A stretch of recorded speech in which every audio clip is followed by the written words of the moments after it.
নমস্কাৰ সকলোকে স্বাগতম জনাইছো লাৰ্ণিং কিউবলৈ আৰু যিসকলে নতুনকৈ এডমিশ্যন লাভ কৰিছে বিএড বা ডিএলএডত সকলোকে অভিনন্দন জনাইছো। আজিৰ ভিডিঅ' আৰম্ভ কৰিব লৈছো সিটেটৰ ওপৰত।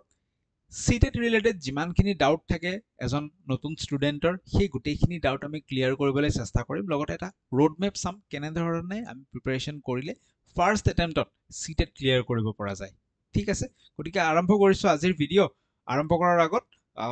আমাৰ লাৰ্ণিং কিউবত এটা ভিডিঅ' কোৰ্স এটা আহি আছে। চাইল্ড ডেভেলপমেণ্ট এণ্ড পেডাগজি সেকশনটো কমপ্লিট কভাৰ কৰা হ'ব সিটেটৰ কাৰণে। দ্য প্ৰতিষ্ঠা বেটছ, এই প্ৰতিষ্ঠা বেটছৰ বিষয়ে ভিডিঅ'ৰ মাজত জনাই দিম। তো আৰম্ভ কৰিব লৈছো। প্ৰথম ডাউট লৈ লৈছো যে হু কেন এপিয়াৰ ফৰ দ্য এক্সাম, কোনে এক্সামটো দিব পাৰে, ফাৰ্ষ্ট ইয়াৰ, ছেকেণ্ড ইয়াৰ নে বিএড বা ডিএলএড পাছ কৰি যোৱাৰ পিছতহে দিব পাৰে। চ' এনচিটিয়ে আমাক ক্লিয়াৰলি কৈ দিছে যে যিসকলে বিএড বা ডিএলএডত এডমিশ্যন ল'লে, এনি টিচাৰ ট্ৰেইনিং কলেজত যিসকলে এডমিশ্যন ল'লে আৰু তেওঁলোকক পাৰ্চুইং বুলি কোৱা হ'ব, আৰু প্ৰত্যেকজন পাৰ্চুইং কেণ্ডিডেটে সিটেট এক্সামিনেশ্যন দিব পাৰে। ঠিক আছে, চ' যিসকলে কালি এডমিশ্যন ল'লে, পৰহি এডমিশ্যন ল'লে, তো অহাকালি যদি সিটেটৰ ফৰ্ম ফিল আপ হ'লে আপোনালোকে অহাকালি আৰামছে এপ্লাই কৰি পেলাই এপিয়াৰ হ'ব পাৰিব, কোনো বাধা নাই। ঠিক আছে, ফাৰ্ষ্ট ইয়াৰৰ পৰাই আমি দিব পাৰোঁ। এডমিশ্যন লোৱাৰ পিছদিনাৰ পৰাও যদি ফৰ্ম আহে আমি ক্লিয়াৰলি দিব পাৰোঁ, কোনো ধৰণৰ তাৰ ডাউট নাই। যিহেতু এইটো সুবিধা দিছে গতিকে আমি প্ৰিপাৰেশ্যন চলাব লাগে আৰু ট্ৰাই কৰিব লাগে যাতে ফাৰ্ষ্ট এটেম্পটতে ক্লিয়াৰ কৰি ওলাই যাওঁ। কাৰণ সোনকালে যদি আমি পৰীক্ষাটো ক্লিয়াৰ কৰি ওলাই যাব পাৰোঁ, লাইফত আমাৰ বহুত সময় পোৱা যায় বেলেগ বেলেগ প্ৰিপাৰেশ্যনসমূহ চলাই নিবলৈ। ঠিক আছে, so' what is CTET? Basically CTET কি হয়? CTET is central teacher eligibility test. কোনে পাতে? CBSE পাতে। ঠিক আছে, আৰু সিটেট কৰি ফালে ডাইৰেক্টলি জব পাই যায় নেকি সিটেট কৰিলে? তেনেকুৱা কোনো কথা নাই। জবৰ কাৰণে আকৌ সিটেট কৰাৰ পিছত এক্সট্ৰাকে এপ্লাই কৰিব লাগিব। ঠিক আছে, it's just the eligibility test, যেনেকে নেট পৰীক্ষা থাকে। ঠিক আছে, মাষ্টাৰ্ছ কৰাৰ পিছত নেট এক্সাম দিব পাৰে। নেট এক্সাম দিলেতো ডাইৰেক্টলি জব নাপায় ন, প্ৰফেচাৰ বা এছিষ্টেণ্ট প্ৰফেচাৰ যি নহওক তেনেকুৱা জব নাপায়, এক্সট্ৰাকে এপ্লাই কৰিব লাগে। সিটেটটোও তেনেকুৱা, it's a qualifying exam. CBSE পাতে। বছৰত দুবাৰকৈ সিটেট অনুষ্ঠিত হয়। এবাৰ হৈছে জুলাইত অনুষ্ঠিত হয়, আন এবাৰ ডিচেম্বৰত অনুষ্ঠিত হয়। এই দুটা মাহত দুবাৰ অনুষ্ঠিত হয়। এই বছৰ 2025ত জুলাই মাহত সিটেট পৰীক্ষা অনুষ্ঠিত নহ'ল। চ' আমি এক্সপেক্ট কৰিব পাৰোঁ নেক্সট সিটেট কেতিয়া হ'ব, হয়তো ডিচেম্বৰত হ'ব পাৰে। আৰু যিহেতু জুলাইত অনুষ্ঠিত নহ'ল, হয়তো ডিচেম্বৰতকৈ অকণমান আগুৱাবও পাৰে। ঠিক আছে, এই বিষয়ে কোনো ক্লেৰিফিকেশ্যন এতিয়ালৈকে অহা নাই, বাট আমি এক্সপেক্ট কৰি আছোঁ নৱেম্বৰ ডিচেম্বৰ মানত হয়তো সিটেট পৰীক্ষা হ'ব পাৰে। ঠিক আছে, নেক্সট আমি আগবাঢ়িছোঁ। যেতিয়া হয় জনাই যাম আপোনালোকক, কোনো চিন্তা কৰিব লগা নাই। এইখন আমি চালোঁ। ঠিক আছে, এতিয়া সিটেট যদি আমি কৰোঁ কি বেনিফিট আছে আমাৰ? প্ৰথম কথা আছে, সিটেট কৰিলে আমি ষ্টেট গভৰ্ণমেণ্ট স্কুলসমূহত এপইণ্টমেণ্ট লাভ কৰিব পাৰোঁ। অসম গভৰ্ণমেণ্টৰ এটা স্পেচিফিক পলিচি আছে যে যোনটো বছৰত অসম গভৰ্ণমেণ্টে অসম টেট অনুষ্ঠিত কৰে সেই বছৰটোত অসম টেটৰ পৰা কেণ্ডিডেট ল'ব ফৰ এপইণ্টমেণ্ট। বাট যিসমূহ বছৰত অসম টেট অনুষ্ঠিত নহয় সেইসমূহত যদি ভেকেঞ্চি ওলাই ক'ৰ পৰা কেণ্ডিডেট ল'ব? সিটেটৰ পৰা কেণ্ডিডেট ল'ব। ঠিক আছে, তো বুজি পালোঁ। লাষ্ট অসম টেট কেতিয়া অনুষ্ঠিত হৈছিল? 2021ত। চ' 2021 চনত যিমানখিনি ভেকেঞ্চি অসম চৰকাৰৰ আণ্ডাৰত ওলাইছিল গোটেইখিনি অসম টেটৰ পৰা লৈছে। বাট 2023ত আৰু 2025ত যিসমূহ ভেকেঞ্চি ওলাইছে, 2023ত 5,300 ভেকেঞ্চি ওলাইছিল, আৰু এই বছৰ 2024ত 4,500 ভেকেঞ্চি চলি আছে। প্ৰচেছটো চলি আছে। এতিয়াতো অসম টেট অনুষ্ঠিত হোৱা নাই, গতিকে সিটেটৰ পৰাই কেণ্ডিডেটখিনি লৈ থকা হৈছে। বুজি পালোঁ আমি। ছেকেণ্ড আমাৰ কি লাভ হয়? যদি আমাৰ অকণমান আমি ডাঙৰ সপোন দেখোঁ, কেন্দ্ৰীয় বিদ্যালয়, নৱোদয় বিদ্যালয় বা আৰ্মি স্কুলসমূহত এজ এ টিচাৰ যদি আমি এপইণ্টমেণ্ট লাভ কৰিব বিচাৰোঁ, তেতিয়াহ'লে কি হ'ব? আমাক সিটেট লাগিব। প্ৰথমতে আমি সিটেট দিব লাগিব, তাৰপিছত নেক্সট এগেইন বাকী যিসমূহ চেণ্ট্ৰেল স্কুল আছে, কেন্দ্ৰীয় বিদ্যালয় হ'ব পাৰে বা নৱোদয় হ'ব পাৰে বা আৰ্মি স্কুল হ'ব পাৰে, তেওঁলোকে আকৌ নিজা এটা পৰীক্ষা পাতিব। বাট এই পৰীক্ষাটোত, তেওঁলোকে পতা পৰীক্ষাটোত বহিবলৈ সিটেট থাকিব লাগিব। So' CTET acts as a preliminary examination. So' এইবোৰ চেণ্ট্ৰেল স্কুলৰ কাৰণে। ঠিক আছে, চ' সিটেট পাছ কৰাৰ পিছত আমি কেন্দ্ৰীয় বিদ্যালয়ৰ পৰীক্ষাত বহিব পাৰোঁ, বা নৱোদয় বিদ্যালয় বা আৰ্মি স্কুলৰ পৰীক্ষাত বা বেলেগ যি ধৰণৰ চেণ্ট্ৰেল গভৰ্ণমেণ্টৰ স্কুল থাকে সেইসমূহ পৰীক্ষাত আমি বহিব পাৰোঁ। ক্লিয়াৰ হৈ গৈছে? চ' সেইকাৰণে সিটেটটো সময় থাকোঁতে ক্লিয়াৰ কৰি থৈ দিলে যেতিয়া কেন্দ্ৰীয় বিদ্যালয়ৰ ভেকেঞ্চি ওলাব আমি এপ্লাই কৰিব পাৰিম। সিটেট নাথাকিলে ইয়াত আমি এপ্লাইও কৰিব নোৱাৰিম, পৰীক্ষাত বহিবই নোৱাৰিম। হৈ গ'ল। নেক্সট কথা হৈছে যে সিটেটৰ ভেলিডিটি কি? লাইফ টাইম ভেলিডিটি হয়। আগত 7 বছৰ আছিল সিটেটৰ ভেলিডিটি, বাট বৰ্তমান ইয়াক লাইফ টাইম কৰি তোলা হৈছে। তাৰ মানে হৈছে যে মই বিএডৰ ফাৰ্ষ্ট ইয়াৰত থাকোঁতেও যদি সিটেট চাৰ্টিফিকেটখন গোটাই থৈ দিওঁ, এই চাৰ্টিফিকেটখন মোৰ লাইফ টাইম কামত আহিব। ঠিক আছে, লগতে সিটেটে কিহত সহায় কৰে? হেল্প ইন ষ্টেট টেট অৰ আদাৰ টিচিং এক্সাম। সো সিটেটৰ সময়ত যিখিনি আমি প্ৰিপাৰেচন কৰিম সেইখিনি সময়ত যিখিনি আমি চাইল্ড ডেভেলপমেণ্ট এণ্ড পেডাগজি সেকশনটো পঢ়িম যিখিনি আমি এনচিআৰটি কিতাপ পঢ়িম এই প্ৰিপাৰেচনটোৱে বাকি টেট পৰীক্ষাসমূহ অসম টেট যদি আহে অসম টেট আমাৰ কি হ'ব খুব ইজিলি ক্লিয়াৰ হৈ যাব বা বেলেগ টিচিং এক্সাম যদি আহে সেই পৰীক্ষাসমূহত আমাক যথেষ্ট সহায় কৰিব যেনেকৈ ৰেলৱে টিচাৰ ভেকেঞ্চি আহে ঠিক আছে বা বেলেগ বেলেগ আহিব পাৰে লগতে সিটেটটো ৰেকগনাইজড অল অভাৰ ইণ্ডিয়া মোৰ নিজৰো কেইজনমান ফ্ৰেণ্ড আছে যোনে নেকি বেংগলোৰ বা দিল্লী আৰু এজন আছে মহাৰাষ্ট্ৰ তেনেধৰণৰ ঠাইসমূহত ডাঙৰ ডাঙৰ স্কুলত প্ৰাইভেট স্কুল হয় বাট ডাঙৰ ডাঙৰ প্ৰাইভেট স্কুলত তেওঁলোকে এপইণ্টমেণ্ট লাভ কৰিছে বা তাতে তেওঁলোকে চাকৰি কৰি আছে সেই প্ৰাইভেট যদিও প্ৰাইভেট সেইসমূহ স্কুলৰ চেলাৰী ভাল চেলাৰী দিয়ে তো যেহেতু সিটেটটো ৰেকগনাইজ অল অভাৰ ইণ্ডিয়া এই চাৰ্টিফিকেটখন আমি গোটেই ভাৰততে স্কুলসমূহত আমি এপ্লাই কৰোঁতে ব্যৱহাৰ কৰিব পাৰোঁ বা আমি ৰিজিউমেত লিখিব পাৰোঁ ঠিক আছে লগত আৰু এটা পইণ্ট মই কৈ থওঁ যে এটা মানুহৰ ফেজ এটা আহে ধৰি লোৱা বি এড তোমালোকে পাছ কৰি ওলাবা 2027 2029তহে গৈ কেনে গভমেণ্টৰ লেটেষ্ট ছাপ'জ এটা ধৰি লৈছোঁ ইমেজিন কৰিছোঁ যে 2027 কোনো ভেকেঞ্চি নাহিল তোমালোকৰ ভেকেঞ্চি কেতিয়া আহিছে বোলে 2029 আহিছে এই 27ৰ পৰা 29 এই মাজৰ সময়খিনি তোমালোক কি কৰিবা হয়তো প্ৰাইভেট স্কুলত কৰিব পাৰা নহয়তো বা কেন্দ্ৰীয় বিদ্যালয় ভাল প্ৰাইভেট স্কুলৰ কথা কৈছোঁ বা হয়তো কি হ'ব পাৰে যে কেন্দ্ৰীয় বিদ্যালয়ৰ আণ্ডাৰত কণ্ট্ৰেকচুৱেল পোষ্টত থাকিব পাৰা চ' এনেধৰণৰ পোষ্টত যদি এপইণ্টমেণ্ট লাভ কৰিব লাগে তেতিয়াও আমাক সিটেটৰ প্ৰয়োজন হ'ব ঠিক আছে চ' সেইকাৰণে সিটেটটো সোনকালে ক্লিয়াৰ কৰিব লাগে বাকী কথা আমি আৰু পাতি আছোঁ নেক্সট আমি আগবাঢ়ো এক্সাম পেটাৰ্ণ এণ্ড এলিজিবিলিটিৰ কথা পাতোঁ চ' সিটেট বেচিকেলি বৰ্তমান দুখন পেপাৰৰ কাৰণে সিটেট অনুষ্ঠিত হৈ আছে পেপাৰ 1 এণ্ড পেপাৰ 2 সিটেটৰ দুখন পেপাৰ থাকে paper 1 and paper 2 paper 1 is basically for lower primary section তাৰ মানে যিসকল টিচাৰে ক্লাছ 1ৰ পৰা ক্লাছ 5লৈকে পঢ়াব বিচাৰে তেওঁলোকৰ কাৰণে পেপাৰ 1 আৰু যিসকলে ক্লাছ 6, 7, 8 বা আপাৰ প্ৰাইমেৰী সেকশন বা যাক এলিমেণ্টাৰী বুলিও কোৱা হয় এই সেকশনটোত যোনে পঢ়াব বিচাৰে তেওঁলোকৰ কাৰণে পেপাৰ 2 আগতে বি এড কেণ্ডিডেট এজনে পেপাৰ 1 এণ্ড পেপাৰ 2 দুইখনে দিব পাৰিছিল আমি নিজেও দিছোঁ পেপাৰ 1 পেপাৰ 2 দুইখনে পাৰিছোঁ বাট 2022 চনৰ পৰা ৰুল এটা কৰি দিলে গভমেণ্ট হাইকোৰ্টে অৰ্ডাৰ এটা দি দিলে যে বি এড কেণ্ডিডেটসকলে কেৱল পেপাৰ 2হে দিব পাৰিব বি এড কেণ্ডিডেটসকলে পেপাৰ 1 দিবলৈ নোৱাৰে ঠিক আছে এইটো ৰুল আহি গ'ল বাট ডি এল এড কেণ্ডিডেটৰ সকলৰ কাৰণে কি হৈ গ'ল যে ডি এল এড কেণ্ডিডেটসকলে পেপাৰ 1 আৰু পেপাৰ 2 দুয়োটাই দিব পাৰিব ঠিক আছে ক্লিয়াৰ হৈছে পেপাৰ 1 পেপাৰ 2 ডি এল এড সকলে দুটাই দিব পাৰিব বাট বি এডে আজিৰ ডেটত কেৱল মাত্ৰ পেপাৰ 2হে দিব পাৰিব ঠিক তেনেকৈ যদি আমি তাৰ ৰিফ্লেকশ্যন এটা চাব বিচাৰোঁ যে 2025ত অসম গভমেণ্টৰ আণ্ডাৰত যিখিনি ভেকেঞ্চি ওলাইছে তো তাতেও লোৱাৰ প্ৰাইমেৰী সেকশনৰ কাৰণে আৰু upper primary D L Ed থাকিলে lower primary L P U P দুয়োটাতে এপ্লাই কৰিব পাৰি বাট বি এড কেণ্ডিডেটসকলে কেৱল মাত্ৰ ইউ পিতহে এপ্লাই কৰিব পাৰিছে তেওঁলোকে এল পিত এপ্লাই কৰিব পৰা নাই ক্লিয়াৰ হৈ গ'ল আমি বুজি পালোঁ বাট এইটো যদিও ডিসএডভান্টেজ হিচাপে চাইছোঁ বি এড কেণ্ডিডেটৰ কাৰণে তেওঁলোকৰ আকৌ বেলেগ ধৰণৰ এডভান্টেজ আছে যে তেওঁলোকে গ্ৰেজুৱেট টিচাৰৰ কাৰণে এপইণ্টমেণ্ট লাভ কৰিব পাৰে ক্লাছ 9, 10ত পঢ়াবৰ কাৰণে বা মাষ্টাৰ্ছ থাকিলে তেওঁলোকে পোষ্ট গ্ৰেজুৱেট টিচাৰৰ কাৰণেও এপইণ্টমেণ্ট লাভ কৰিব পাৰে 11, 12ৰ কাৰণে ক্লিয়াৰ হৈ গ'ল অ'কে ফিউচাৰত কি হ'ব পাৰে বৰ্তমান পেপাৰ 1 পেপাৰ 2 চলি আছে বাট কথা আৰম্ভ হৈছে যে ফিউচাৰত সিটেটটো 4টা লেভেলত হ'ব পেপাৰ 1 পেপাৰ 2ৰ উপৰিও আৰু এখন পেপাৰ আগফালে আহিব আৰু পেপাৰ 1ৰ আগফালে তাতেও আৰু এটা লেভেল আহিব ঠিক আছে তো এই আগফালে এটা লেভেল আহিব ইয়াতে এটা লেভেল আহি যাব ইয়াৰে লেভেলটো basically for P G T যিসকলৰ মাষ্টাৰ্ছ থাকিব তেওঁলোকৰ কাৰণে আৰু এটা লেভেল এড হ'ব এতিয়ালৈকে তেনেধৰণৰ কোনো সিটেট হোৱা নাই পি জি টিৰ কাৰণে বাট ইন ফিউচাৰ হ'ব কেতিয়া হ'ব নেক্সট যিটো সিটেট অনুষ্ঠিত হ'ব নেক্সট সিটেটত আমি পি জি টিৰ কাৰণে দেখিবলৈ নাপাওঁ বাট নেক্সটৰ পিছত যেতিয়া হ'ব ড্ৰাফ্ট ষ্টেজত আছে এতিয়াও যেনেকৈ আমি কথা শুনি আছোঁ যে 1 year বি এডৰ কথা শুনি আছোঁ পাৰ্ট টাইম এম এডৰ কথা শুনি আছোঁ ঠিক আছে ঠিক তেনেকৈ সিটেট 4টা লেভেলত হ'ব ইয়াৰ কথাহে শুনিবলৈ পোৱা গৈছে বাট অফিচিয়েল কোনো কনফাৰ্মেশ্যন এতিয়ালৈকে অহা নাই এইবাৰ সিটেট হৈ যোৱাৰ পিছত নেক্সট বছৰ হয়তো ইয়াৰ অফিচিয়েল কনফাৰ্মেশ্যন আহি যাব পাৰে ক্লিয়াৰ হৈছে ঠিক আছে বুজি পালোঁ আমি কথাখিনি নেক্সট আগবাঢ়িছোঁ আকৌ এতিয়া আমি এক্সাম পেটাৰ্ণৰ বিষয়ে আলোচনা কৰোঁ যে পেপাৰ 1 আৰু পেপাৰ 2 দুইটাৰে সিলেবাছটো কেনেকুৱা হয় কি তাত সেকশন থাকে সো পেপাৰ 1 আৰু পেপাৰ 2 দুয়োটাৰ কাৰণেই টোটেল মাৰ্কস কিমান থাকে 150 মাৰ্কৰ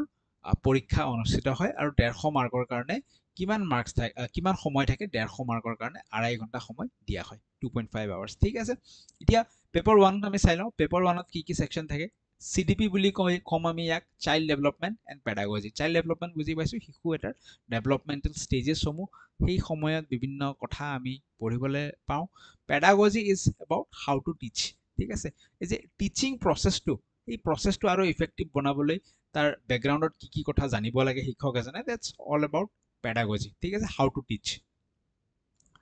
তাৰপিছত দুটা আমি লেংগুৱেজ সিলেক্ট কৰিব লাগে লেংগুৱেজ 1 আৰু লেংগুৱেজ 2 CDPৰ পৰা 30 মাৰ্কস 30 কোৱেশ্চন ঠিক তেনেকে লেংগুৱেজ 1 লেংগুৱেজ 2ৰ পৰাও 30 মাৰ্কস 30 কোৱেশ্চন এনেকে আহিব মই পেপাৰ 1ৰ কথা পাতি আছো এটো লোৱাৰ প্ৰাইমাৰী কথা পাতি আছো পেপাৰ 2 খন চাম আৰু পেপাৰ 2ৰ সিলেবাসও চাম আমি বেছিকে পেপাৰ 2ত ফোকাস কৰিম যেহেতু বিএড ক্যান্ডিডেট সকলে পেপাৰ 2 দিব পাৰে ম্যাথমেটিক্স থাকিব পেপাৰ 1ৰ কাৰণে একদম primary section mathematics easy mathematics আহিব 30 মাৰ্কসৰ থাকিব ইভিএস থাকিব 30 মাৰ্কসৰ থাকিব বুজি পালো ডিটেইল সিলেবাস এটাও দিয়া আছে ডিটেইল সিলেবাসটো আমি চাব পাৰো এতিয়া এই যে ল্যাঙ্গুৱেজ 1ত 30 মাৰ্কস আছে বুলি কৈছে এই 30 মাৰ্কসটো আকৌ ডিভাইড হ'ব 15 এণ্ড 15 15 মাৰ্ক ল্যাঙ্গুৱেজৰ থাকিব আৰু 15 মাৰ্ক থাকিব pedagogy pedagogy is how to teach ল্যাঙ্গুৱেজটো তুমি কেনেকৈ পঢ়াবা বা ল্যাঙ্গুৱেজ পঢ়োৱাৰ কাৰণে তুমি কি কথা জানা ল্যাঙ্গুৱেজ 2ৰ ক্ষেত্ৰতো কি থাকিব 15 মাৰ্ক কন্টেন্টৰ পৰা থাকিব আৰু 15 মাৰ্ক পেডাগজিৰ পৰা থাকিব হাউ টু টিচ এগেইন ঠিক তেনেকে ম্যাথমেটিক্স পঢ়াওটো 15 মাৰ্ক ম্যাথমেটিক্স সুধিব ম্যাথছৰ প্ৰশ্ন থাকিব আৰু another 15 মাৰ্কস কি থাকিব another 15 মাৰ্কস পেডাগজি থাকিব ইভিএস টো সেম হ'ব 15 15 ইভিএস টো কি হ'ব ডিভাইড হৈ যাব বুজি পালো সো টোটাল যদি আমি চাইল্ড ডেভেলপমেন্ট এণ্ড পেডাগজিৰ মাৰ্কস সিটেটৰ পেপাৰখনত চাও কিমান দেখিবলৈ পাম সো আমি যদি টোটাল চাও এইটো 15 15 এগেইন এটা 15 এগেইন 15 15 4 গুণ 60 আৰু 60 প্লাস 30 সো টোটাল যদি আমি কও টোটাল কিমান দেখিবলৈ পাও 60 প্লাস 30 পেপাৰ 1ত চাইল্ড ডেভেলপমেন্ট এণ্ড পেডাগজিৰ ওয়েটেজ আমি 90 মাৰ্কস দেখিবলৈ পাও টোটাল সেই কাৰণে সিডিপি সেকশনটো কি বুলি কোৱা হয় সিডিপিৰ নলেজখিনি কোৰ অফ দা সিটেট বুলি কোৱা হয় ইটস দা কোৰ হেতু পঢ়িবই লাগিব আপুনি পাস কৰি যাবলৈ ক্লিয়াৰ হৈছে নেক্সট আমি আগবাঢ়ো পেপাৰ 2ৰ বিষয়ে অলপমান চাই লওঁ পেপাৰ 2ত কেনেকুৱা হয় যে পেপাৰ 2ত সিডিপি টো থাকিবই 30 মাৰ্কস নো প্ৰবলেম ল্যাঙ্গুৱেজ 1 ল্যাঙ্গুৱেজ 2 এই দুটাও থাকিব 30 30 বাট বাকিখিনি চেঞ্জ হৈ যায় পেপাৰ 1ত যেনেকৈ আমি দেখিছিলো যে তাত কি আছিল ইভিএস আৰু ম্যাথছ আছিল বাট ইয়াতে কি হৈ যায় যিসকল সোশ্যাল সায়েন্স ব্যাকগ্ৰাউণ্ডৰ ষ্টুডেন্ট বা আৰ্টছ ব্যাকগ্ৰাউণ্ডৰ ষ্টুডেন্ট তেওঁলোকৰ কাৰণে 60 মাৰ্ক সোশ্যাল সায়েন্সৰ প্ৰশ্ন আহে আৰু যিসকল সায়েন্স ব্যাকগ্ৰাউণ্ডৰ তেওঁলোকৰ কাৰণে সায়েন্স প্লাস ম্যাথছ মিলি ফেলে 60 মাৰ্ক আহে এই 60 মাৰ্কটো আকৌ টুইষ্ট আছে কি টুইষ্ট বলে 40 মাৰ্ক আহিব সোশ্যাল সায়েন্সৰ আৰু বা কোনবা যদি সায়েন্স ম্যাথছ লৈছে সায়েন্স ম্যাথছৰ 40 মাৰ্ক 20 প্লাস 20 আৰু 20 মাৰ্ক আহিব পেডাগজি সোশ্যাল সায়েন্স তুমি কেনেকৈ পঢ়াবা হাউ টু টিচ বুজি পাইছো ঠিক আছে সো ল্যাঙ্গুৱেজ 1 যদি আমি টোটাল চাও টোটাল মানে কি ব্ৰেকআপটো চাও ইয়াতেও 15 15 ল্যাঙ্গুৱেজ 2 যদি আমি চাও ইয়াতেও আমি কি দেখিম 15 15 দেখিম ল্যাঙ্গুৱেজ 1 ল্যাঙ্গুৱেজ 2 কি ল'ব লাগে কৈ আছো সেই বিষয়ে তো ইয়াতে যদি আমি টোটাল সিডিপিৰ ওয়েটেজ চাও কিমান দেখিম যে 15 15 30 30 এ 20 50 50 এ 30 এ 80 সো কিমান দেখিছো আমি টোটাল ওয়েটেজ 80 দেখিছো সিডিপি সেকশনৰ পৰা সো সিডিপি সেকশনটো একচুয়ালি আমি যদি ভালকে পঢ়ি যাও হৈ যায় কিন্তু পেপাৰ 2 সিডিপি সেকশনৰ উপৰিও যেহেতু 40 মাৰ্কৰ সোশ্যাল সায়েন্স বা সায়েন্স ম্যাথ যদি কভাৰ আছে সায়েন্স ম্যাথছ আহে সেই কাৰণে আমি এনসিইআৰটি সোশ্যাল সায়েন্স ক্লাস 6 7 8 লগতে এনসিইআৰটি সায়েন্স ম্যাথ 6 7 8 খুব ভালকে পঢ়ি যোৱাটো অতি দৰকাৰী বুজি পালো লাহে লাহে আমি আগবাঢ়িম যে প্ৰিপাৰেচন কেনেকৈ কৰিব লাগে সিলেবাসখন আমি অলপমান ডিটেইল সিলেবাসখন চাই লওঁ এতিয়া ডিটেইল সিলেবাসখন যদি আমি অকণমান চাব পাৰো ঠিক আছে সো স্ক্ৰিনত হয়তো আহি গৈছে অলপ আমি ডিসকাস কৰিম সো এইটো এই যেটো ডকুমেন্টটো ইয়াতে প্যাটাৰ্ন এক্সাম প্যাটাৰ্নৰ ওপৰত ল্যাঙ্গুৱেজৰ ওপৰত সিলেবাসৰ ওপৰত গোটেইখিনি কথা দিয়া আছে সো এই ডকুমেন্টটো মই লাৰ্নিং কিউব আমাৰ এপ আছে এপত মই আপলোড কৰি দিম এপত গৈ ফেলে তোমালোকে ফ্ৰী মেটেৰিয়েল সেকশন এটা পাবা ফ্ৰী মেটেৰিয়েল সেকশনত মই আপলোড কৰি দিম সিলেবাসটো আমি চাম তাৰ আগত মই ল্যাঙ্গুৱেজৰ কথাটো কৈ দিও সো ল্যাঙ্গুৱেজ 1 আৰু ল্যাঙ্গুৱেজ 2 আমি দুটা ল্যাঙ্গুৱেজ সিলেক্ট কৰিব লাগে 30 মাৰ্কস এতিয়া যদি সাপোজ অসমীয়া সাবজেক্টটো দুইটা ল্যাঙ্গুৱেজ 1 ল্যাঙ্গুৱেজ 2 আমি সেম সাবজেক্ট ল'ব নোৱাৰো ল্যাঙ্গুৱেজ 1ত যদি আমি অসমীয়া লৈছো ল্যাঙ্গুৱেজ 2 আমি বেলেগ এটা সাবজেক্ট ল'ব লাগিব সো এই লিষ্টখন আমি দেখিবলৈ পাইছো ঠিক আছে ইয়াত কি ল্যাঙ্গুৱেজ ল'ব পাৰি গোটেইখিনি দিয়া আছে ইয়াৰ পৰা আমি বাছি উলিয়াই ফেলে দুটা ল্যাঙ্গুৱেজ সিলেক্ট কৰিব লাগিব ঠিক আছে কি ল্যাঙ্গুৱেজ আছে দিয়া আছে দুটা ল্যাঙ্গুৱেজ আমি মই অকণমান আঁতৰি দিছোঁ দুটা লেংগুৱেজ সিলেক্ট কৰিব লাগিব এখন লেংগুৱেজ 1ৰ কাৰণে আনখন লেংগুৱেজ 2ৰ কাৰণে লেংগুৱেজ 1খন জেনেৰেলি আমাৰ যেটো মাতৃভাষাটো হ'লে ভাল হয় তো নৰ্মেল যদি অসমীয়া ষ্টুডেণ্ট এজন আছে তেওঁ লেংগুৱেজ 1ত অসমীয়া ল'ব লাগে আৰু লেংগুৱেজ 2ত ইংলিছ ল'ব লাগে সেইটো লৈ আগবাঢ়িলে ইটস গুড কোনোবা যদি অসমীয়া একেবাৰে নাজানে তেতিয়াহ'লে সেইটো হয়তো বেলেগ কথা হ'ব পাৰে কিন্তু অসমীয়া লৈ আগবাঢ়িলে ঠিক আছে এতিয়া অসম গভৰ্ণমেণ্টৰ আণ্ডাৰত মেক্সিমাম স্কুল অসমীয়া মিডিয়ামৰ চ' সেই স্কুলসমূহত যদি এপইণ্টমেণ্ট লাভ কৰিব লাগে তো এটা লেংগুৱেজ অসমীয়া থাকিবই লাগিব ক্লিয়াৰ প্ৰিফাৰেবলি লেংগুৱেজ 1টো অসমীয়া থাকিব লাগিব চ' মই আকৌ কৈ দিছোঁ ৰিপিট কৰিছোঁ যে লেংগুৱেজ 1 অসমীয়া লৈ লওক লেংগুৱেজ 2 ইংলিছ লৈ লওক কোনোবাই একেবাৰে নাজানে অসমীয়া তেওঁৰ কাৰণে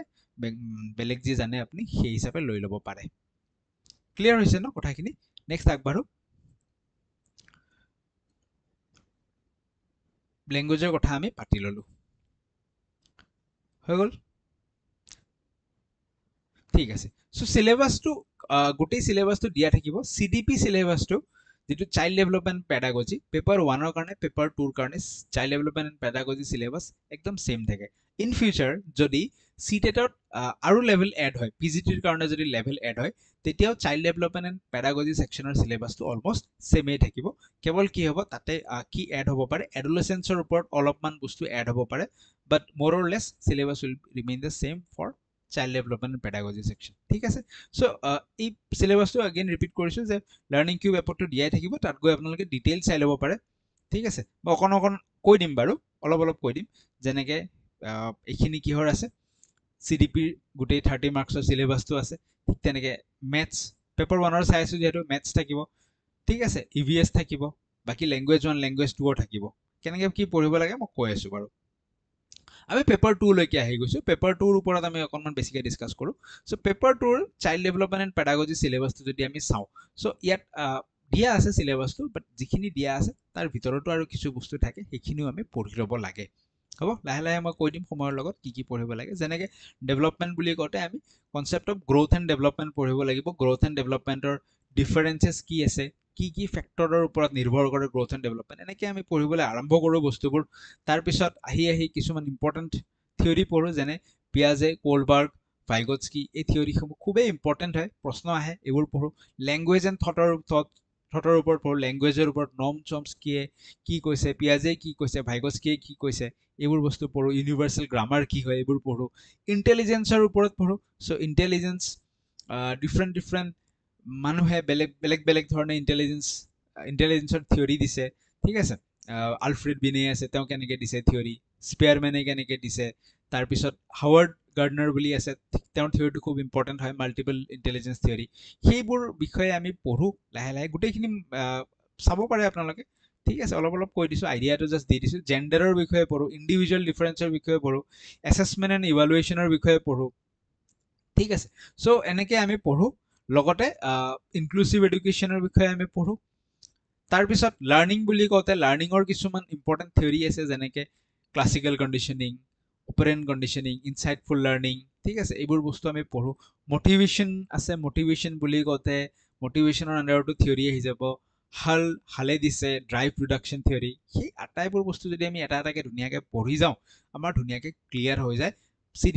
চিডিপিত আমি ফুল মাৰ্কছ স্ক'ৰ কৰিব পাৰোঁ ক্লিয়াৰ তাৰপিছত নেক্সট এই কামটো অলপ কষ্টকৰ হ'ব নিজে কৰিব লাগিব কষ্টকৰ মানে কি কামটো ইজি হয় বাট অলপ ফাষ্ট হয় সেইটো হৈছে ছ'চিয়েল চায়েন্সৰ কাৰণে ক্লাছ 6, 7, 8ৰ যি NCERT কিতাপ আছে NCERT কিতাপখন আপোনালোকে পঢ়িবলৈ ষ্টাৰ্ট কৰক ঠিক আছে তোমালোকে পঢ়িবলৈ ষ্টাৰ্ট কৰা 6খন ল'বা 6ত হিষ্ট্ৰী থাকিব জিঅ'গ্ৰাফী থাকিব তাৰপিছত তোমালোকৰ আৰু এখন থাকিব ন পলিটি এণ্ড ছ'চাইটি ৰিলেটেড থাকিব চ' গোটেইখিনি কি কৰিবলৈ ষ্টাৰ্ট কৰা সেই প্ৰচেছটোত অলপ সময় লাগে ঠিক আছে এতিয়াৰ পৰা তোমালোকে NCERTখিনি পঢ়িবলৈ ষ্টাৰ্ট কৰি দিয়া ঠিক তেনেকৈ যাৰ ছায়েন্স এণ্ড মেথছ আছে তোমালোকে স্পেচিয়েলি ছায়েন্সৰ কিতাপ 6ৰ পৰা পঢ়িবলৈ ষ্টাৰ্ট কৰা বঢ়িয়াকৈ নোট বনাই পঢ়ি যাব পাৰা হ'ব বাকী নেক্সট আগবাঢ়িছোঁ আৰু চিলেবাছটো ডাউনলোড কৰি ল'বা চাই ল'ব পাৰিবা চিলেবাছত কি আছে কি কথা অ'কে এটা পইণ্ট এটা ডিছকাছ কৰি লওঁ যে ইংলিছ মিডিয়াম ষ্টুডেণ্ট আৰু ক্লাছ 10ত যদি তোমালোকৰ আচ্ছা অহা নাই ন স্ক্ৰীণত ঠিক আছে মই স্ক্ৰীণত আনি লৈছোঁ অ'কে চ' তোমালোকে যদি কোনোবা আছা এনেকুৱা যে যোনে নেকি ইংলিছ মিডিয়াম ষ্টুডেণ্ট হয় আৰু ক্লাছ 10ত যাৰ নেকি ইংলিছ মানে কি অসমীয়া সাবজেক্টটো যাৰ নাছিল তো তেওঁলোকে অসম গভৰ্ণমেণ্টৰ আণ্ডাৰত এপইণ্টমেণ্ট পাব নে নাপাব তো যদি পেপাৰ 1 এণ্ড পেপাৰ 2ৰ কথা কওঁ চিটেটৰ কথা কওঁ মানে আপ টু ক্লাছ 8 লোৱাৰ প্ৰাইমাৰী এণ্ড আপাৰ প্ৰাইমাৰী লোৱাৰ প্ৰাইমাৰীটো বাৰু এতিয়া বি এডে নাপায় যি নহ'লেও আপাৰ প্ৰাইমাৰী ছেকশ্যনৰ যদি আমি কথা কওঁ তাতে অসমীয়া যদি স্কুলত নাছিলো কিন্তু চিটেট বা অসম টেট পাতিলে লেংগুৱেজ পেপাৰটো যদি আমি অসমীয়া লৈছোঁ আমি এপইণ্টমেণ্ট পাম কোনো প্ৰব্লেম নাই কিন্তু যদি জি টিৰ কথা কওঁ মানে গ্ৰেজুৱেট টিচাৰ 9-10ত পঢ়োৱাৰ কাৰণে পি জি টিৰ কথা কওঁ পোষ্ট গ্ৰেজুৱেট টিচাৰ 11-12ত পঢ়োৱাৰ কাৰণে ঠিক আছে এই দুটা পোষ্টৰ কথা যদি কওঁ এই দুটা পোষ্টৰ কাৰণে ক্লাছ 10ত যদি অসমীয়া সাবজেক্টটো নাছিল তেতিয়াহ'লে আমি এপইণ্টমেণ্ট নাপাম ইংলিছ মিডিয়াম ষ্টুডেণ্ট হ'লে মানে ইংলিছ মিডিয়াম ষ্টুডেণ্ট হ'লেও পাব যদি সেই ক্লাছ 10ত অসমীয়া সাবজেক্ট আছিল বাট আদাৰৱাইজ অসমীয়া সাবজেক্ট নাথাকিলে নাপাব ইয়াৰ সলিউশন কিবা আছে নেকি ইয়াৰ সলিউশন আছে ইয়াৰ সলিউশনটো হৈছে কি যে অসম সাহিত্য সভাই এখন ডিপ্লোমা সাৰ্টিফিকেট এখন দিয়ে ক'ৰ পৰা দিয়ে গুৱাহাটী দীঘলী পুখুৰীৰ ওচৰত ডিষ্ট্ৰিক্ট লাইব্ৰেৰীৰ কাষত অসম সাহিত্য সভা ভৱন আছে তাত গৈ কিনে আপোনালোকে খবৰ কৰিলে পাব এক বছৰীয়া কোৰ্ছ এটা হয় ঠিক আছে ডিপ্লোমা সেই কোৰ্ছটোৰ শেষত ডিপ্লোমা সাৰ্টিফিকেট এখন দিয়ে কোৰ্ছটো এনেকুৱা নহয় যে গৈ দিব লাগে জাষ্ট এক্সামটো দিব যাব লাগে সেই ডিপ্লোমা সাৰ্টিফিকেটখন যদি আপোনালোকৰ থাকে তেতিয়াহ'লে ইংলিছ মিডিয়াম বেকগ্ৰাউণ্ডটো যদি হয় যদি ক্লাছ 10ত যদি অসমীয়া সাবজেক্টটো নাথাকেও তেতিয়াও আপোনালোকে জি টি পি জি টিত এপইণ্টমেণ্ট লাভ কৰিব পাৰিব ঠিক আছে ইনফৰমেশ্যনটো মই দি দিলোঁ পিছত আৰু কিবা থাকিলে আমি কৰিব পাৰিম যি নহওক ঠিক আছে চ' এতিয়া আমি বেচিকেলি চিটেটৰ প্ৰিপাৰেশ্যনটো ষ্টাৰ্ট কেনেকৈ কৰিব লাগে চ' আমি ষ্টাৰ্ট কৰিব লাগে দুটা বস্তুৰ পৰা এটা হৈছে আমি এন চি আৰ টি পঢ়া আৰম্ভ কৰিব লাগে ক্লাছ 6, 7, 8 বা কোনোবা যদি ডি এল এডৰ ষ্টুডেণ্টে চাই আছে পেপাৰ 1ৰ কাৰণে মেথছ আৰু ই ভি এছ লোৱাৰ ক্লাছৰ ক্লাছ 3, 4, 5 তাৰে মেথছ আৰু ই ভি এছ পঢ়িব লাগে ঠিক আছে আৰু আপাৰ প্ৰাইমাৰীৰ কাৰণে যিসকলে চাই আছে বি এড ষ্টুডেণ্টসকলে তেওঁলোকে কি পঢ়িব লাগে এন চি আৰ টিৰ 6, 7, 8 ছ'চিয়েল চায়েন্স হ'লে ছ'চিয়েল চায়েন্স পঢ়িব লাগে ছায়েন্স মেথছ হ'লে ছায়েন্স মেথছ খুব ধুনীয়াকৈ পঢ়িব লাগে কাৰণ 40 মাৰ্কছ আহি আছে 40 মাৰ্কছটো অলপ চলপ মাৰ্ক নহয় পুৰা ডিচাইডিং ঠিক আছে আৰু লগতে চাইল্ড ডেভেলপমেণ্ট এণ্ড পেডাগজি পঢ়িবলৈ আৰম্ভ কৰিব লাগে হৈ গ'ল নেক্সট কথা কৈ আছোঁ যে বাকী লেংগুৱেজ কি কৰিম লেংগুৱেজৰ কথা এতিয়াতে ভাবিব লগা নাই অলপমান চাইল্ড ডেভেলপমেণ্ট এণ্ড পেডাগজিটো পঢ়ি লোৱা পঢ়ি উঠি ফালে প্ৰিভিয়াছ কুৱেশ্যন চোৱা লাহে লাহে তোমালোকে আইডিয়া পাই গৈ থাকিবা যে কেনেকৈ কৰিব লাগে বাট এই দুটাৰ পৰা ষ্টাৰ্ট কৰা উচিত ঠিক আছে ষ্টাৰ্ট কৰা উচিত গোটেইখিনি একেলগে খাব যায় কিনে লাভ নাই এই দুটাৰ পৰা ষ্টাৰ্ট কৰিলে প্ৰিপাৰেশ্যনটো ভাল হয় আৰু কাৰণ এন চি আৰ টি পঢ়োঁতে টাইমো লাগিব সেইটো এটা কথা আছে ঠিক আছে আৰু চাইল্ড ডেভেলপমেণ্ট কিয় ষ্টাৰ্ট কৰিব লাগে দিছ ইজ দ্য কোৰ আমি অলপ আগত চালোঁ অ'কে নেক্সট কথা আমি পাতোঁ তো এক্সামটো কেনেকুৱা হয় টাফ হয় নে ইজি হয় অলপ যদি আমি চাবলৈ চেষ্টা কৰোঁ চ' বেচিকেলি আমি পেপাৰ 2ৰ কথা যদি পাতোঁ পেপাৰ 2 যদি আমি চাওঁ এইখন এখন পাব্লিক নটিচ ওলাইছিল চি বি এছ ইৰ ফালৰ পৰা চি টেটৰ ফালৰ পৰা চ' ইয়াত আমি কি দেখিছোঁ যে 2024ত কিমান কেণ্ডিডেট এপিয়াৰ হৈছে প্ৰায় 11,36,000 কেণ্ডিডেট এপিয়াৰ হৈছে আৰু কোৱালিফাই কিমানে কৰিছে 1,39,000 11 লাখে এপিয়াৰ কৰিছে 1 লাখে কোৱালিফাই কৰিছে চ' দিছ ইজ লাইক কিমান পাৰ্চেণ্ট হ'ব 10% অৰ উই কেন চে 11% কিমান পাৰ্চেণ্ট কেণ্ডিডেটে পাছ কৰি আছে 11% কেণ্ডিডেটে পাছ কৰি আছে নিয়াৰলি 90% কেণ্ডিডেট ফেইল কৰি আছে ন বা পাছ কৰিব পৰা নাই অ'কে যদিও ডাটাটো দেখি কিনে এনেকুৱা লাগিছে যে 90%এ পাছ কৰিব নোৱাৰে still this exam is not at all tough টান নহয় ডিফিকাল্ট নহয় জাষ্ট বস্তুখিনি পঢ়িব লাগে পইণ্ট ৱাইজ পঢ়িব লাগে এক্সাম ক্লিয়াৰ কৰি ওলাই গুচি যাব লাগে ইজিলি বহুত মানুহে ধুনীয়াকৈ ওলাই গৈছে কিন্তু পঢ়িব লাগিব চি ডি পিত যিখিনি পইণ্টছ আছে পইণ্টছখিনি জানিব লাগিব এন চি আৰ টিত যিখিনি কথা আছে সেইখিনি কথা জানিব লাগিব লগত প্ৰিভিয়াছ ইয়াৰ কুৱেশ্যন বহুত ছল্ভ কৰিব লাগিব 15খন 20খন প্ৰিভিয়াছ ইয়াৰ কুৱেশ্যন ছল্ভ কৰিলে ধুনীয়াকৈ চি টেটত ভাল মাৰ্কছ আহে এতিয়া চি টেটত পাছ কৰিবলৈ মাৰ্কছ কিমান লাগে 150ৰ ভিতৰত পৰীক্ষা হয় নহয় 150ৰ ভিতৰত পাছ কৰিবলৈ মাৰ্কছ লাগে মাত্ৰ 90 পালে পাছ ক্লিয়াৰ কিন্তু 90 পালে যদি জবৰ সময়ত যদি চি টেটৰ মাৰ্কছ চাই আছে 90 পালে কিন্তু কোনো জব নাপাব ঠিক আছে এইবাৰ বি এড এণ্ট্ৰেঞ্চতে আমি দেখা পাইছোঁ ন 80 পালে পাছ 80 কাট অফ লিখা আছিল বাট ৰিয়েলিটিত কি হৈছে মাৰ্কছটো বহুত গৈছে ঠিক তেনেকৈ 90 পালে পাছ বুলি কোৱা হয় যদিও জব পাবলৈ আমি টাৰ্গেট ৰখা উচিত কিমান আমি 130 125 120 মিনিমাম ইমানখিনি আমি টাৰ্গেট ৰখা উচিত ইয়াতকৈ আমি যিমান বেছি পাব পাৰোঁ সিমানেই ভাল বাট এটলিষ্ট ইমানখিনি আমি পোৱা টাৰ্গেট ৰখা উচিত ঠিক আছে বা ইমানখিনি আমি পোৱা উচিত ক্লিয়াৰ নেক্সট আগবাঢ়ো ঠিক আছে ওকে সো নেক্সট আমি কথা পাতিম যে CDP আমাৰ যেটো বেটছৰ কথা আমি কৈছো সেই বেটছৰ কথা পাতিম প্ৰতিষ্ঠা বেটছৰ আমি কথা পাতিম অকনমান সো আমি কি কৰিবলৈ গৈ আছো প্ৰতিষ্ঠা বেটছৰ ওপৰত সো প্ৰতিষ্ঠা বেটছ আনিছো আমি তো তোমালোক জয়েন কৰিব পাৰা প্ৰতিষ্ঠা বেটছত আমি CDP child development and pedagogy complete cover কৰিম চাইল্ড ডেভেলপমেন্ট এণ্ড পেডাগজি বুলি কওঁতে যেটো 30 মাৰ্কছৰ দেখিবলৈ পাইছা ন তোমালোকে পেপাৰ 1ত কি আহি আছে 30 মাৰ্কছৰ চাইল্ড ডেভেলপমেন্ট এণ্ড পেডাগজি আহি আছে আৰু পেপাৰ 2 তো দেখিবলৈ পাইছো আমি child development and pedagogy 30 marks আহিবলৈ এইখিনি আমি এন্টায়াৰ কভাৰ কৰিম যিমানখিনি থিয়ৰি আছে যিমান যি শিকিব লগা আছে গোটেই কভাৰ কৰিম A to Z PYQ solve কৰিম বহুতখিনি প্ৰেক্টিছ পেপাৰ কৰিম কিছুমান PYQ ভিডিঅ আকাৰত সলভ কৰিম কিছুমান PYQ তোমালোকক প্ৰেক্টিছৰ কাৰণে দিম ঠিক আছে সপ্তাহত বৰ্তমান আমি তিনটাকে ক্লাছ আনিম পিছত হয়তো যদি দেখিছো যে এক্সাম সোনকালে পাতি দিছে বা কিবা তেতিয়া যদি প্ৰয়োজন হয় আমি ক্লাছ বঢ়াব পাৰো বাট বৰ্তমান তিনটাকে ক্লাছ আনিম ঠিক আছে যি শিকো ধুনীয়াকে PDF নোটছ থাকিব এভৰিথিং থাকিব চাইল্ড ডেভেলপমেন্ট এণ্ড পেডাগজি 30 মাৰ্কছৰ কাৰণে একদম চিন্তা কৰিব নলগাকে প্ৰতিষ্ঠা বেটছ লাৰ্নিং কিউবত আহিব বা আহিছে যি কওঁ আমি ঠিক আছে সো এই বেটছটোত আমি 30 মাৰ্কছটো আমাৰ কমপ্লিট কভাৰ হ'বই ইয়াৰ লগতে আমি যে দেখিবলৈ পাইছিলো 15 মাৰ্কছকে কি আছিল বা সোশ্যাল সায়েন্সত 20 মাৰ্কৰ এটা এক্সট্ৰাকে পেডাগজি পোৰ্শন আছিল ঠিক আছে সো সেই পোৰ্শনটোতো এই কোৰ্সটোৱে হেল্প কৰিব মই ডাইৰেক্টলি কোৱা নাই যে এই কোৰ্সটোৱে গোটেইখিনি কভাৰ কৰি ল'ব বাট হেল্প কৰিব তোমালোক আইডিয়া পাই যাবা গাইডেন্সখিনি পাই যাবা ক্লিয়াৰ বাট বেসিক্যালি যেটো 30 মাৰ্কছৰ পোৰ্শন আছে চাইল্ড ডেভেলপমেন্ট এণ্ড পেডাগজি সেই পোৰ্শনটো টাৰ্গেট কৰি ফলে এই বেটছটো আনা হৈছে প্ৰতিষ্ঠা বেটছ সেইখিনি পোৰ্শনত কমপ্লিট কভাৰেজ থাকিব কোনো টেনচন ল'ব নলগাকে কভাৰেজ থাকিব ঠিক আছে ক'ত পাবা বেটছটো লাৰ্নিং কিউব এপ ডাউনলোড কৰিব লাগিব তাৰ কাৰণে লাৰ্নিং কিউব এপত গোটেইখিনি পোৱা যায় ঠিক আছে বেটছ কিয় আনিব লগা হ'ল বা কিয় আনিলো তাৰ ৰিজনটো হৈছে ইয়াৰ আগত আমি যিকেইটা বেটছ আনিছিলো লাৰ্নিং কিউবত সেই বেটছৰ ৰিভিউ ঠিক আছে কিছুমান মই স্ক্ৰীনশ্বট দেখুৱাই দিছো যেতিয়া টেট পৰীক্ষাৰ ৰিজাল্ট দিলে যিদিনাখন সেই ৰিজাল্ট দিয়াৰ পিছত ষ্টুডেণ্টে যি ধৰণে ৰিভিউ দিছে বা কৈছে তেওঁলোকে পাছ কৰা বুলি তাৰে কিছু প্ৰমাণ বুলি ক'ব পাৰে বা যি বুলি ক'ব পাৰে ৰিভিউ বুলি ক'ব পাৰে কেইটামান মই এটাচ কৰি দিছো ভিডিঅ' পষ্ট কৰি আপোনালোকে ইচ্ছা কৰিলে পঢ়িব পাৰে সো এইখিনি ষ্টুডেণ্টৰ কিছু ৰিভিউ আছিল another স্ক্ৰীন মই শ্বেয়াৰ কৰিছো বেলেগ কেইটামান ৰিভিউ আছিল যিসকল আমাৰ আগৰ বেটছত আছিল ঠিক আছে তেওঁলোকে যিদিনাখন ৰিজাল্ট দিছিল সেইদিনাখন তেওঁলোকে হোৱাটছএপত কি লিখিছিল ঠিক আছে নেক্সট আৰু এইবিলাক লিখোতে কোনো কোৱা হোৱা নাই যে কিবা এটা ৰিভিউ দিয়া নেচাৰেলি তেওঁলোকে লিখিছিল নেক্সট আৰু আমি যদি চাওঁ আগৰ বেটছসমূহত ষ্টুডেণ্টে কি লিখিছিল অলপমান মই হাইলাইট কৰি দিছো তোমালোকৰ কাৰণে সুবিধা হোৱাকে ঠিক আছে আৰু এখন স্ক্ৰীন দি দিছো এইখন সো আই থিংক 5খন screen is enough 5 screen review is enough to show how effective our previous batches were আমাৰ আগৰ বেটছবোৰ কিমান ইফেক্টিভ আছিল সো তোমালোকে ডিসাইড কৰিব পাৰা তো প্ৰতিষ্ঠা বেটছ complete CDP complete child development and pedagogy cover কৰা হ'ব প্ৰতিষ্ঠা বেটছৰ থ্ৰুদি ওকে প্ৰাইস কিমান ৰাখিছো প্ৰতিষ্ঠা বেটছৰ সো এপ যেতিয়া তোমালোকে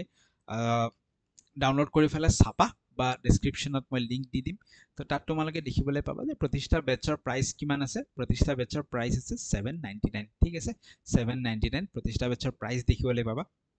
আৰু ভ্যালিডিটি থাকিব for 6 months clear for 6 months কিন্তু যিসকলে খুব কম সময়ৰ ভিতৰত এনৰোল কৰিব তেওঁলোকৰ কাৰণে স্পেশাল লঞ্চ অফাৰ আছে স্পেশাল লঞ্চ অফাৰত তোমালোকে কুপন কোড লগাবা প্ৰতিষ্ঠা ওপৰত যেটো প্ৰতিষ্ঠা লিখা আহি আছে কুপন কোড লগাবা প্ৰাইস ড্ৰপ হৈ যাব প্ৰাইস 499 লৈকে আহি যাব ঠিক আছে বাট এই লঞ্চ অফাৰটো বেছি দিনলৈ নাথাকে যেতিয়াৰ পৰা আমি ভাবিছো যে দেওবাৰৰ পৰা ক্লাছবোৰ আৰম্ভ কৰি দিম ঠিক আছে সানডে ক্লাছ আৰম্ভ কৰিম যেতিয়া ক্লাছ আৰম্ভ হৈ যাব ষ্ট্ৰীমলাইন হৈ যাব কুপন কোড নাথাকিব বৰ্তমান কুপন কোড আছে ক্লাছ আৰম্ভ হোৱাও নাই বাট ক্লাছ আৰম্ভ হোৱাৰ পিছত কুপন কোড নাথাকিব লঞ্চ অফাৰ নাথাকিব ঠিক আছে বৰ্তমান ললে লঞ্চ অফাৰত 499 ৰ ওপৰত complete child development and pedagogy কোৰ্সটো আহি যাব বেটছ জয়েন কৰিব পাৰিবা ঠিক আছে বুজি পাইছো ওকে সো এইখিনি আছিল আজিৰ ভিডিঅ'ত বেসিক্যালি আৰু লগতে আৰু এটা কথা কৈ থৈছো যে ইউজুৱেলি কিমান বুলি কৈছো 6 মান্থস ভ্যালিডিটি বুলি কৈছো ৰাইট কিন্তু লঞ্চ অফাৰ আন্ডাৰত এতিয়া যিসকলে ল'ব তেওঁলোকে ভ্যালিডিটি পাব 9 মান্থস ক্লিয়াৰ হৈছে তেওঁলোকে ভ্যালিডিটি কিমান পাব 9 মান্থস বুজি পাইছো ওকে 9 মান্থসৰ ভিতৰত যদি আমাৰ পৰীক্ষা নহয় কি হ'ব 9 মান্থস এক্সটেন্ড কৰি দিম নো প্ৰবলেম